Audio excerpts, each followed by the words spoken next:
Pacific ocean हमारी सोच से भी ज्यादा बड़ा है। चिली के साहिल समंदर पर पैसिफिक ओशन में अगर अर्थ के आर पार सुराख भी किया जाए तो तब भी वो सुराख अर्थ की दूसरी साइड पर पैसिफिक ओशन में ही निकलेगा। नाजरीन, दुनिया में टोटल 5 ओशंस पाए जाते हैं। इन 5 ओशंस में से सबसे बड़ा ओशन पैसिफिक ओशन कहलाया जाता है और ये टोटल 165 मिलियन स्क्वायर किलोमीटर के एरिया पर फैला हुआ है। तो अगर कोई शख्स इस पैसिफिक ओशन में गुम हो जाए तो उसको ढूंढने का चांस लगभग ना होने के बराबर है। लेकिन आज आप एक ऐसे इंसान की रियल स्टोरी जानेंगे जो अपनी छोटी सी बोट पर इस पैसिफिक ओशन में गुम गया था, और वो भी सिर्फ 10 या 15 दिनों तक नहीं बल्कि पूरे 438 डेज तक। जी हाँ, इस शख्स ने एक्सीडेंटली एक ऐसा वर्ल्ड रिकॉर्ड बना लिया था जिसको शायद कोई चाहते हुए भी तोड़ना पसंद नहीं करेगा। समंदर में अकेले सबसे ज्यादा वक्त गुजारने का ये वर्ल्ड रिकॉर्ड जोज सैल्वाडोर एल्वरिंगा नामी एक शख्स ने बनाया था, जिसने समंदर में पूरे 438 दिन गुजारे, और वो भी सिर्फ 7 फुट की छोटी सी बोट पर। लेकिन सवाल ये है कि आखिर 14 महीनों तक खौफनाक समंदर में ये अकेला जिंदा कैसे रहा। लेकिन इससे पहले हम ये जानेंगे कि ये समंदर में गया क्यों था। ये बात है 2012 की, जब मेक्सिको के एक छोटे गांव कोस्टा एजुल में जोज एल्वरिंगा नामी ये शख्स रहता था। जोज उस वक्त 36 साल का था और ये एक एक्सपर्ट मछेरा भी हुआ करता था। 17 नवंबर 2012 वाले दिन जोज अपने एक साथी के साथ फिशिंग के लिए अपनी छोटी बोट पर रवाना हुआ। इनका प्लान था कि वो समंदर में सिर्फ 30 घंटे गुजारेंगे। इसी वजह से इनकी छोटी सी बोट पर कुछ ज्यादा सामान भी नहीं था।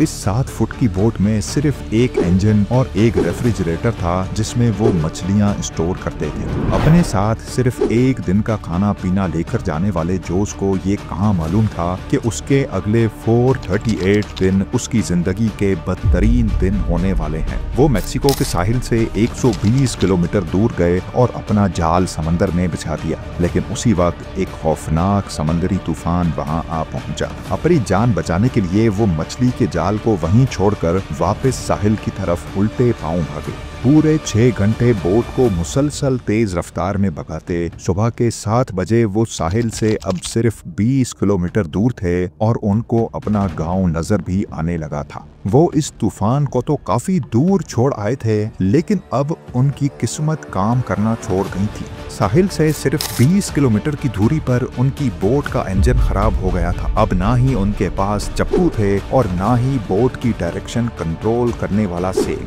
लेकिन उनके पास एक रेडियो था जिसके जरिए उन्होंने अपनी लोकेशन अपने बॉस को भेजी और उनके जवाब का वेट करने लगे। लेकिन उसके बाद जो हुआ वो हर मछेरे का घिनौना ख्वाब होता है। जी हाँ, अपने बॉस के जवाब का वेट करते करते उनके रेडियो की बैटरी भी जवाब दे गई और अब इन दोनों मछेरों का बाहर की दुनिया से कांटेक्ट खत्म हो चुका था। जोस एल्वरिंगा और उसका साथी अभी इसी शौक में थे कि अचानक वो हुआ जिसका बिल्कुल भी अंदाजा नहीं था। तेज हवाओं ने उनको वापस समंदर की तरफ धकेलना शुरू कर दिया था और जो साहिल उनको नजर आ रहा था वो आहिस्ता आहिस्ता उनसे दूर होता चला गया। उनके बॉस ने एक सर्च पार्टी भी बनाई और उनको पैसिफिक ओशन में भी ढूंढा, लेकिन अब बहुत देर हो चुकी थी, क्योंकि जैसे जैसे दिन गुजरते जा रहे थे जोज और उसके साथी का बचना काफी मुश्किल समझा जा रहा था। इस हादसे को अभी 5 दिन गुजर चुके थे और हवाओं ने जोज की बोट को साहिल से 450 किलोमीटर दूर धकेल दिया था।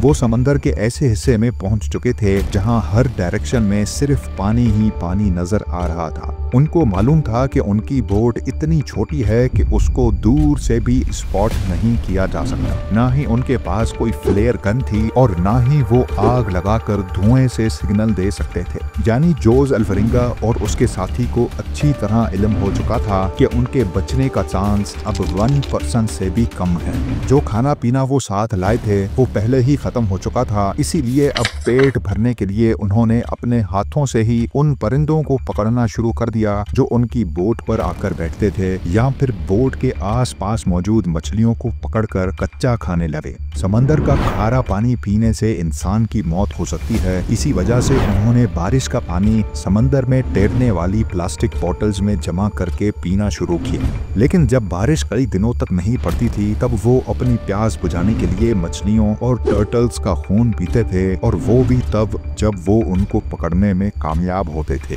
दिन गुजरते गए और फिर महीने। ये दोनों जिस मेंटल टॉर्चर से गुजर रहे थे वो इमेजिन करना भी हमारे लिए मुश्किल है। आखिरकार जोस एल्वरिंगा का साथी ये टॉर्चर बर्दाश्त ना कर सका और 4 महीनों के बाद उसने सुसाइड कर लिया।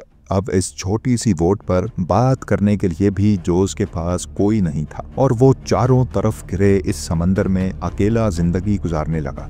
मैप में देखा जाए तो एक अंदाजे के मुताबिक अब जोस पैसिफिक ओशन के इस हिस्से में मौजूद था और ये दुनिया का खामोश तरीन हिस्सा माना जाता है। हत्ता के यहाँ से कार्गो शिप्स भी कभी कभार गुजरती हैं।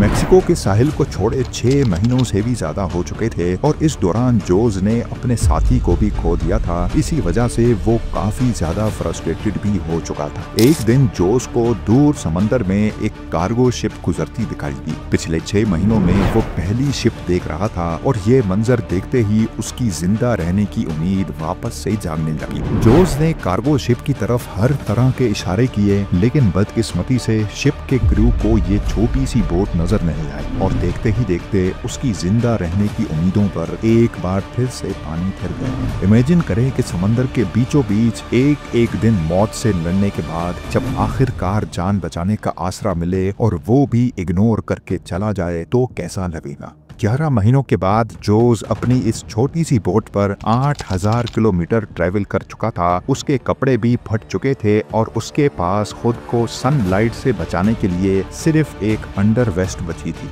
आखिरकार वो घड़ी आ ही गई जब किस्मत जोस पर मेहरबान हो गई। 30 जनवरी 2014 को यानी पूरे 14 महीनों के बाद जोस ने आसपास पानी में नारियल तैरते देखे। वो समझ गया था कि कोई आइलैंड करीब आ चुका है जहां लगे नारियल दरख्तों से टूटकर पानी में तैर रहे हैं। थोड़ी देर बाद उसको वाकई एक आइलैंड नजर आने लगा। उसको डर था कि ये आइलैंड भी कहीं इससे मिस ना हो जाए। इसी वजह से वो पानी में कूद गया और स्विम करके आइलैंड पर पहुंच गया। पिछले 14 महीनों में जोस ने पहली बार किसी जमीन पर कदम रखा था और जब वो आइलैंड पर पहुंचा तो उसको एक छोटा बीच हाउस दिखाई दिया जिसमें वहां का लोकल मौजूद था। पिछले 438 डेज में जोस का पहली बार किसी और इंसान से कांटेक्ट हुआ था। ये आइलैंड मार्शल आइलैंड्स का एक रिमोट आइलैंड था जिसको ईबॉन एटोल कहा जाता है और ये आइलैंड जोस के स्टार्टिंग पॉइंट से 11,000 किलोमीटर दूर है। ये भी जोस की किस्मत थी कि वो समंदर में एक छोटे डॉट जितने आइलैंड के करीब पहुंच गया था,